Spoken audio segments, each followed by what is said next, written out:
एक बार फिर से तुर्की ने अगर भारत को घेरने की कोशिश की तो भारत ने भी उसकी सारी अकड़ एक झटके में ढीली कर दी कि तुर्की कैसे भारत के प्लान में बुरा फंस गया है। तारीख का धारा बदल कर रख दिया है।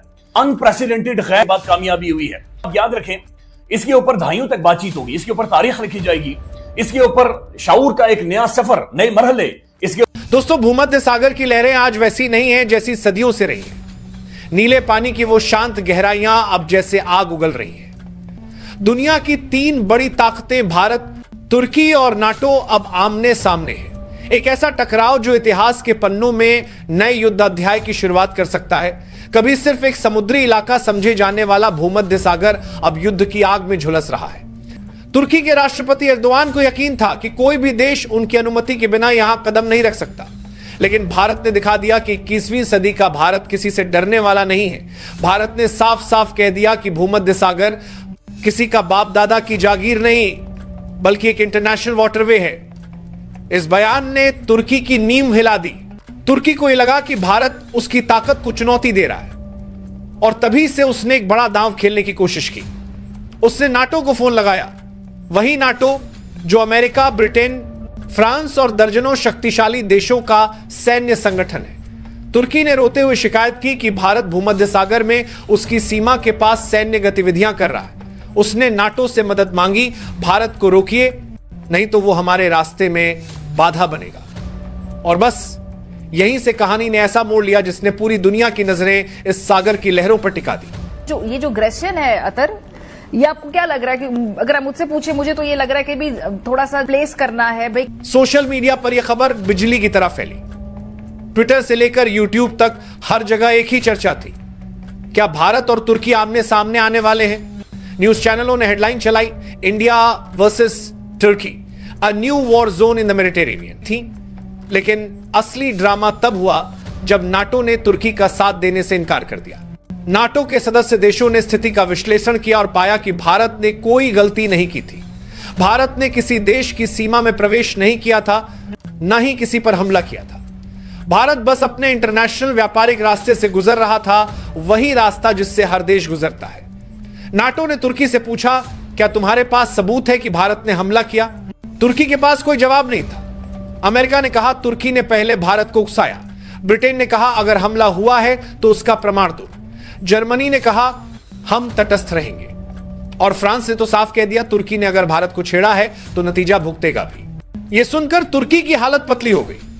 जिस नाटो पर उसे भरोसा था, वही नाटो अब भारत की तरफ खड़ा था। तुर्की को लगा था कि नाटो उसे बचा लेगा, लेकिन नाटो ने उल्टा सवाल पूछ लिया, तुर्की तूने किया क्या है? अब तुर्की के पास कोई जवाब नहीं था। नाटो ने भारत को निर्दोष माना और कहा कि भारत ने सिर्फ अपने रास्ते की सुरक्षा की है। इससे तुर्की को झटका लगा, क्योंकि अब उसका भारत को फंसाने का प्लान धूल में मिल चुका था। इस झटके के बाद तुर्की के राष्ट्रपति एर्दोआन का आपा हो गया। उन्होंने नाटो पर आरोप लगाया कि नाटो भारत के आगे झुक गया है। गुस्से में उन्होंने कहा कि अगर नाटो ने हमारा साथ नहीं दिया तो हम अपनी सदस्यता वापस ले लेंगे। लेकिन असलियत यह थी कि अब नाटो को तुर्की पर भरोसा नहीं रहा था। नाटो जानता था कि तुर्की अपनी मनमानी कर रहा है और उसके कदम अंतर्राष्ट्रीय नियमों का उल्लंघन है। इस बीच भारत के पक्ष में रूस और इजराइल खुलकर सामने आ गए। रूस ने चेतावनी दी कि अगर तुर्की ने भारत पर हमला किया तो रूस भी युद्धपोत भेजेगा। इजराइल ने कहा कि अगर कोई देश भारत को धमकाएगा तो हम भारत के साथ खड़े होंगे। अब तुर्की पूरी तरह अकेला पड़ चुका था। उसके पुराने सहयोगी भी उससे दूरी बनाने लगे। सऊदी अरब, ईरान और इराक ने बयान जारी किया कि हमारा इस संघर्ष से कोई लेना देना नहीं। यह बयान तुर्की के लिए किसी चांटे से कम नहीं था। अब तुर्की बौखला गया। उसने अमेरिका से मदद मांगी, लेकिन अमेरिका भी चुप रहा। अमेरिकी राष्ट्रपति ने साफ कह दिया कि वे इस विवाद में नहीं पड़ना चाहते। भारत इस्लाम दुश्मनी में हर रोज अपनी हद पार कर रहा है, और इस बार वो हद पार कर दी है जो माफ नहीं की जा सकती। इस बार शान में गुस्ताखी की कोशिश की गई है। जफर हिलाली साहब साबिक सफीर हैं बॉश का।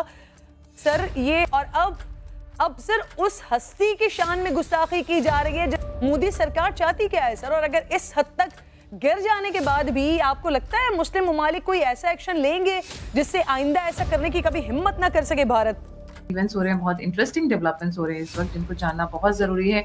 एक तरफ है पाकिस्तान, दूसरी तरफ बांग्लादेश और तीसरी तरफ टर्की के वहां पर बहुत कुछ चल रहा है। मैं द बैग में चाहती हूँ कि आदि भाई अच्छे से एक्सप्लेन करें। पहली बात तो ये है बीबी कि आप लोगों को पता था 2014 में जब मूडी हिंदुओं से इलेक्ट होके आया था कि इससे पहले उसने 2000 मुसलमानों को कत्ल किया, और वो कत्ल रिपोर्ट हुआ यूनाइटेड नेशंस में, और उसका नतीजा ये हुआ कि अमेरिका ने उसको एंट्री बैन कर दिया। मूडी का जेनोसाइड था, 2000 लोगों को, मुसलमानों को कत्ल किया जी। और उनमें कुछ ऐसे भी लोग थे MPAs गुजरात में 2002 में जिनको अपने फैमिलीज के आगे कत्ल किया गया, और SP ने कहा कि हमें ऑर्डर्स हैं चीफ मिनिस्टर के कि हम दखल ना दें, और उनके सामने वो लोगों को कत्ल कर दिया था। क्या ये नहीं पता था? बिल्कुल पता था जब वो आया था।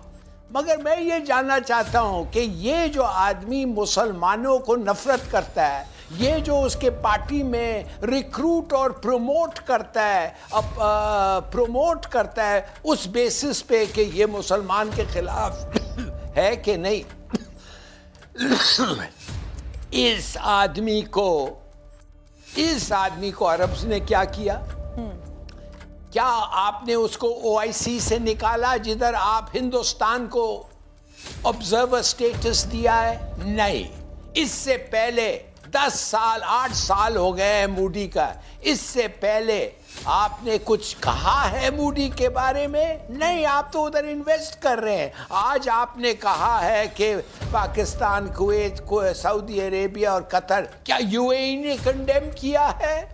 क्या UAE ने आके एक स्टेटमेंट दिया है? और सऊदी अरेबिया का स्टेटमेंट एक पैराग्राफ, इससे बड़ा क्या हिमाकत हो सकता था मुसलमान इस उम्मा पे?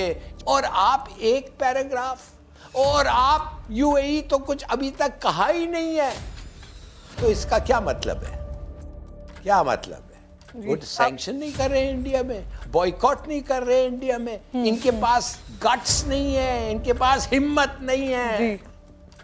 स्टार्ट करते हैं टर्की वाले से, क्योंकि वो सबसे इंटरेस्टिंग है। जी देखिए, टर्की का प्रॉब्लम है कि 1914 में भारतीय सोल्जर्स ने उसकी पिटाई करी, हाइफा से निकाल के बाहर फेंका। इस बार हाइफा के मेयर ने भी उसको एग्री किया। फिर वर्ल्ड वॉर 2 में, यूरोपियन वॉर 2 में भी भारत ने पिटाई करी।